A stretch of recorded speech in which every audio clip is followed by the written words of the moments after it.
পাকিস্তান আফগানিস্তানকে ধৰি কেইখনমান দেশৰ পৰা হিন্দু জৈন খ্ৰীষ্টান বৌদ্ধসহ 6টা ধৰ্মাৱলম্বী লোকে যিসকলে ভাৰতত প্ৰৱেশ কৰি আছিলে সেই বিদেশীসকলে ভাৰতীয় নাগৰিকত্ব গ্ৰহণ কৰিব পাৰিব বুলি উল্লেখ কৰিছিলে কিন্তু সেই 2014 চনৰ পৰা সময়সীমা বৰ্তমান বঢ়াই পুনৰ 10 বছৰ বৃদ্ধি কৰিলে যাৰ ফলত 2024 চনলৈকে অহা বিদেশীয়ে এতিয়া স্বদেশী হ'ব পাৰিব তথা ভাৰতীয় নাগৰিকত্বৰ বাবে আবেদন কৰিব পাৰিব বুলি যেতিয়াই কালি অধিসূচনা জাৰি কৰিলে আৰু তাৰ পিছতে শিৱসাগৰত দেখা গৈছে ব্যাপক প্ৰতিবাদ মই দেখুৱাইছো যে ভাৰত চৰকাৰে গ্ৰহণ কৰা এই সিদ্ধান্তৰ বিৰুদ্ধে শিৱসাগৰৰ দৌলমুখ চাৰিআলিত এই মুহূৰ্তত কৃষক মুক্তি সংগ্ৰাম সমিতি আৰু ছাত্ৰ মুক্তি সংগ্ৰাম সমিতিয়ে প্ৰতিবাদী কাৰ্যসূচী ৰূপায়ণ কৰিছে মই দেখুৱাইছো যে ইয়াৰ উত্তাল প্ৰতিবাদ সাব্যস্ত কৰিছে প্ৰতিকৃতিও দাহ কৰিছে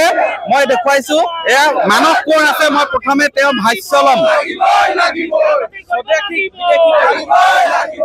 এই চৰকাৰখন জাতিদ্ৰোহী চৰকাৰ এই চৰকাৰখন অসমীয়াৰ মানুহৰ খিলঞ্জীয়া বিৰোধী চৰকাৰ আৰু এই চৰকাৰখনক ওপৰাই নেপেলোৱালৈকে কৃষক মুক্তি সংগ্ৰাম সমিতি ছাত্ৰ মুক্তি সংগ্ৰাম সমিতি আৰু ৰাইজৰ দলৰ সংগ্ৰাম চলি থাকিব আপোনালোকে জানে যে বেংগলী হিন্দুক নাগৰিকত্ব দিবলৈ বিভিন্ন প্ৰকাৰে তেওঁলোকে উপায় কৰি আছে বিভিন্ন বুদ্ধি তেওঁলোকে কৰি আছে আজি ইমিগ্ৰেশ্যন এক্সেম্পশ্যন অৰ্ডাৰৰ যোগেদি 1,30 লাখ হিন্দু বেংগলীক অসমত সংস্থাপন দিবলৈ লৈছে নাগৰিকত্ব দিবলৈ লৈছে যিটো কথা আমি মানি নলওঁ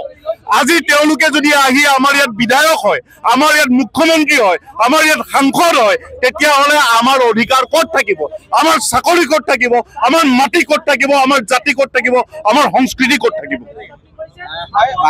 কৃষক মুক্তি সংগ্ৰাম সমিতিৰ মুখ্য সাংগঠনিক সম্পাদক আছে মই ভাষ্য ল'ম তেওঁলোকে ডেট বঢ়াই গৈ থাকিব মুঠতে অসমখন বিদেশী চৰকাৰে কৰিব বিচাৰিছে এয়া কেতিয়াও মানি ল'বলৈ দিয়া নহ'ব শ্বহীদৰ তেজৰ মূল্য দিবই লাগিব মুখ্যমন্ত্ৰী হিমন্ত বিশ্ব শৰ্মা নালাগে নৰেন্দ্ৰ মোদী নালাগে সেই হওক কেতিয়াও মানি লোৱা নহ'ব